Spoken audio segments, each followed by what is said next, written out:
안녕하십니까. 김종래 TV의 김종래입니다. 지난번 그 민주당의 그 대권 주자들 텔레비 토론에서 아주 그냥 호되게 다른 경쟁 후보들 전원으로부터 거의 전원으로부터 아주 몰매를 받다시피 집중 공격을 받아서 마치 무슨 공공의적처럼 돼 있었던 그 민주당의 그 이재명 경지사, 이 이재명 후보가 아마 그때 TV 토론에서 토론에 무슨 백신을 맞은 듯합니다. 이제 반격이 시작됐습니다. 이 후보는 그제 라디오 인터뷰에서 나한테 뭐 가족 검증 그걸 막으려고 하냐라고 한 분이 있는데, 내가 왜 그런 걸 피하느냐라고 한 분이 있는데, 그분은 진짜로 측근 또는 가족 이야기가 많지 않느냐, 본인의 주변부터 돌아봐야 한다고 그랬습니다.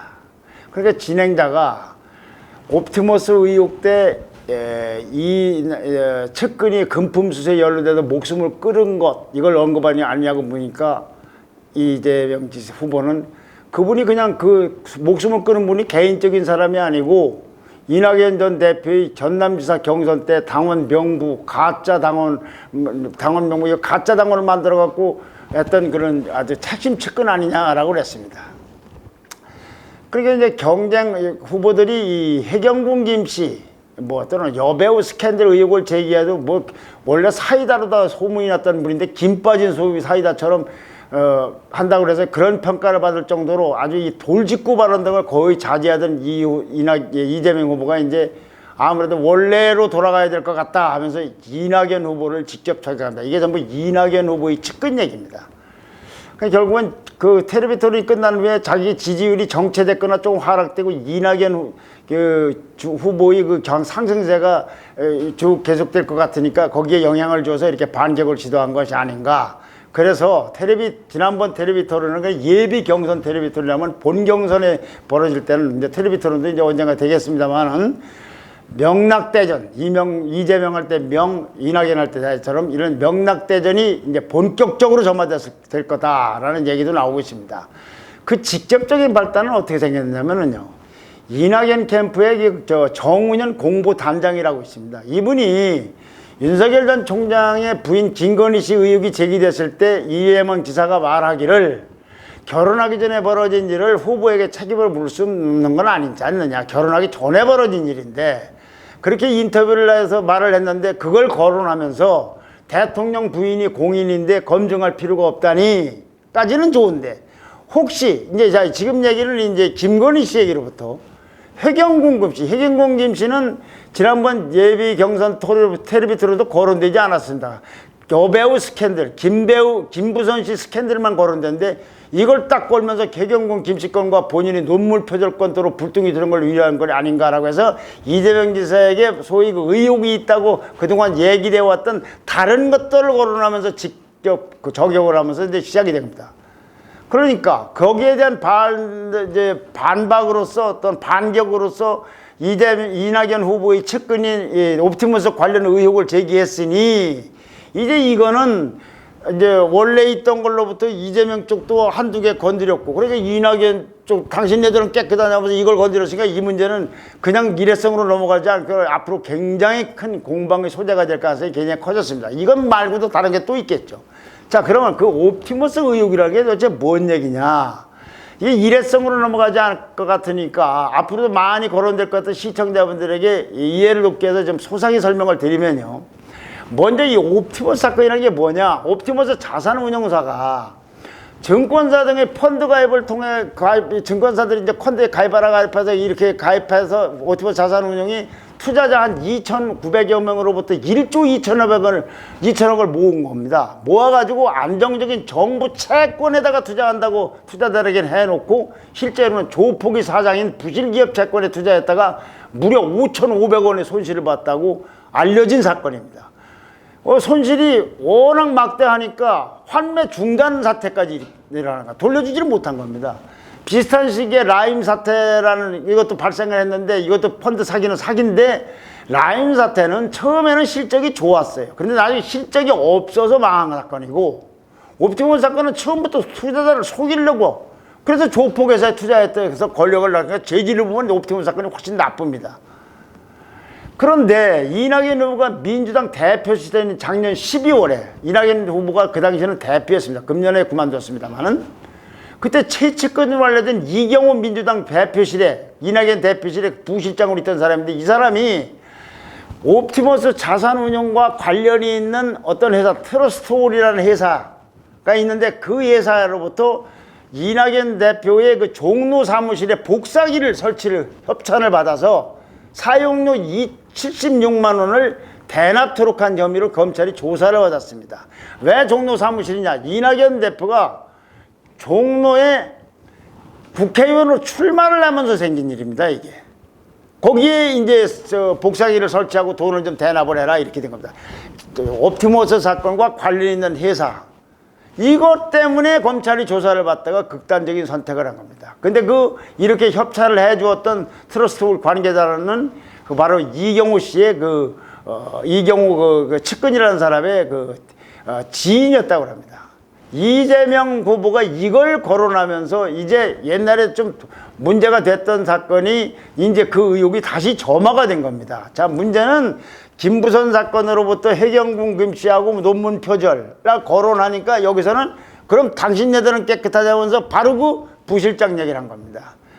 근데 이 실은요, 이 혐의와 관련해서 그냥 누가 언론이 보도한 게 아니라 중앙선관위 고발에 따라서 작년에 이제 12월 초에 이제 두 번째로 서울중앙지검에 경제범죄 형사부에 출석을 해서 오후 6시까지 조사를 받고 저녁을 먹고서 다시 조사를 받으러 온다고 그랬는데 안 들어오고서 소재가 확인되자마자 가족들이 신고를 하고 난리가 났었습니다.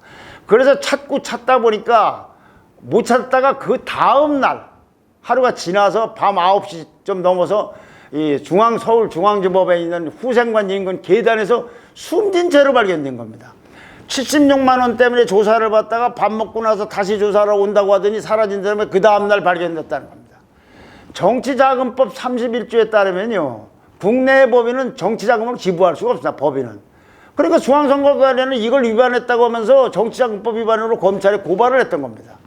그때 이낙연 대표 측에서는 복합비 이거 문제는 참모진이 지인을 통해 빌려온 곳인데 트로스라는 그 옵티머스 자산운용과 관련이 있는 회사하고 이것이 관련이 있다. 대납을 이렇게 받았다라는 건 보도를 통해서 알았고 회계보고 때 누락됐기 때문에 이건 실무진의 착오라고 해명을 했습니다. 근데 이경호 숨진 이경호 씨는 이낙연 후보가 이제 국무총리 전에는 전남지사, 그 전에는 전남의 연광 한평지역구 국회의원 했는데 그때 지역구를 관리한 비서관으로 채용이 돼서 이낙연 후보하고 인연을 맺은 다음에 10년 동안 그 지역구를 관리했다고 합니다. 그러다가 2014년에 이낙연 후보가 전남 도지사에 나오려고 하니까 그때 이제 지금도 왜 선거인단 해가지고 투표한다고 하지 않습니까? 권리당원을 모집을 했는데 2만 명을 모집을 하면서 당비 5천만 원을 이 후보가 이경호 씨가 대납을 해. 내가 돈 줄 테니까 권리당원 들어와라 이거죠. 이게 문제가 돼가지고 공직선거법 위반을 해서 실형선고를 받고 1년 2개월 복역을 했습니다. 그리고 출소한 지 넉 달 만에 전남도지사에 전남도 그러니까 이낙연 대표의 정무특보로 위촉이 됐어요. 그런데 형기를 마치자마자 공무원에 임명됐다. 그러니까 이거는 밀실 인사냐 보훈 인사냐 특혜냐는 논란이 그때도 일었습니다. 지방공무원법에 따르면 이 정도 무슨 처벌을 받으면은 5년간은 공무원으로 임명할 수 없다는데 넉 달 만에 출소한 지 임명이 됐다 이거죠. 그리고 이 법대로는 안 됩니다. 지방공무원법. 그러니까 전남도는 이 사람을 임명시키기 위해서 지방공무원법이 아니라 전라남도 정책자문위원회 운영 조례를 인용을 해서 도지사가 전문적인 자문이 필요하다고 인정할 때는 정책고문이라든가 특별교조관을 보좌관을 임명할 수 있다는 이 규정에 따라서 그렇게 형을 받은 사람인데도 임명을 강행을 했다는 겁니다. 그러니까 시민단체 등에서 이거 말도 안 되는 소리다. 편법인사고 보훈인사라고 비판 성명까지라고 그랬습니다. 이 문제는 나중에 자 이제 전남지사가 그 중간에 이제 국무총리가 돼서 초대 국무총리 문재인 정부의 초대 국무총리가 되는데 그때 국회 청문회에서 논란이 됐었습니다. 그러면서 아니 이걸 이렇게 임명한 것도 문제지만은 어떻게 국회의원이 보좌관이 상관을 위해서 5천만 원을 쓰느냐. 당비 대납을 5천만 원 출처가 어디서 나온 거냐. 이낙연 후보 당신 때문인 거 아니 당신 돈 아니냐. 이런 의문을 굉장히 강력하게 추궁을 했던 겁니다. 5천만 원을 좀 전 이경우 씨가 당원들을 가입시켜서 냈다. 어떻게 그 사람이 무슨 돈이 있어 5천만 원이냐. 돈 출처가 뭐냐. 당연히 이낙연 후보에게 물었을 겁니다. 어쨌거나 그런데 이런 논란 끝에도 이낙연 총리는 결국 총리가 임명됐고 그리고 이제 그러면서 이경우 씨는 전라남도 소속인데 거기 자격 없었으니까 도지사가 아니니까 그래 물러났다가 작년에 4월 총선을 앞두고 다시 본격적인 활동을 해서 이낙연 후보가 출마했던 서울 종로 지역구 사무실에 상주하면서 조직 업무를 담당하다 이 일이 터진 겁니다. 그 다음에 이제 이낙연 후보가 국회의원 된 후에 작년에 8월 달에 전당대회에서 대표가 되니까 다시 여의도에 있는 민주당 쪽으로 와서 대표실의 부실장으로 활동을 해왔습니다. 그러니까 이렇게 많은 사연이 있던 사람이 옵티머스 사건이 터지면서 그리고 복합계 의혹이 터지면서 이제 이게 문제가 다시 되고 그 의혹의 중심이 섰는데 이 사람이 극단적인 선택을 하니까 여러 가지 의혹이 제기됐어요. 수사는 이제 사람이 죽으니까 중단이 됐는데 아니 불법 지원을 받다가는 76만 원인데 76만 원 때문에 이걸 갖고는 처벌을 크게 받지 않습니다. 이걸 가지고 어떻게 극단적인 선택을 죽음까지 선택을 했겠느냐.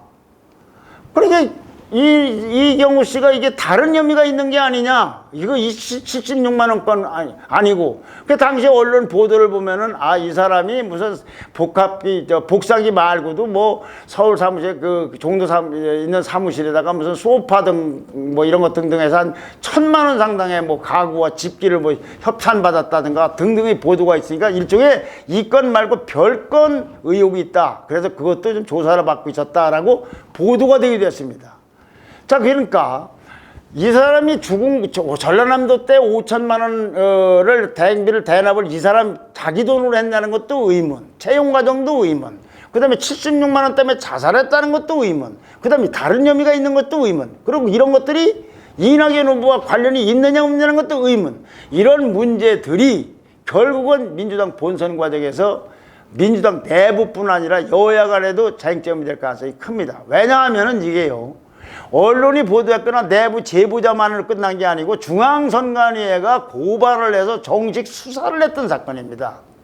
그리고 전남도지사의 편법으로 정무특보로 임명한 거는 시민단체까지 성명을 냈던 거 아닙니까? 그랬는데 이낙연 대표가 이거에 대한 대꾸지 뭐냐 그 비슷한 시기에 이재명 후보가 이런 문제를 제기했을 때 한 말이 생각보다 참 참을성이 없다 이재명 지사가. 검증과 네거티브는 구분해야 된다. 일일이 대응할 가치를 느끼지 않는다라고 그랬습니다. 이 말이 딱히 이재명 지사가 한 말을 겨냥한 것인지 자기를 공격하는 다른 주자들을 겨냥한 것인지 모르지만 이거는 저로서는 이 말을 이재명 지사에게 했든 안 했든 저는 이건 동의하기가 좀 어렵습니다. 자, 여배우 스캔들하고 해경군 금시권이 그거 왜 검증 안 하려고 하느냐라고 한다면 그러면 대권주자 측근이 자살까지 하고 돈 문제가 관련이 있고 근데 이것이 어떻게 검증 대상이 아닐 수가 있습니까?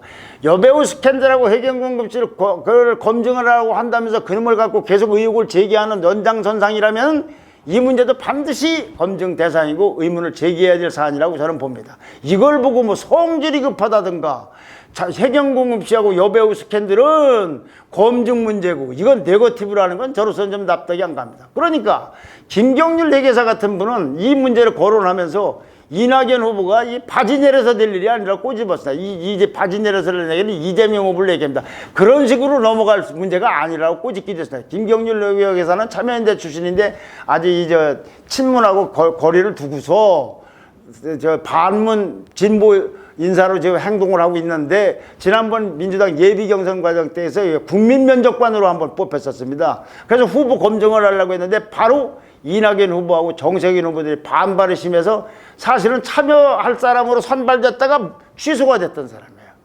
그 이재명 후보는 그런데요. 이 옵티머스 의혹을 제기하면서 이낙연 후보는 진짜로 측근 또는 가족 얘기가 많지 않느냐.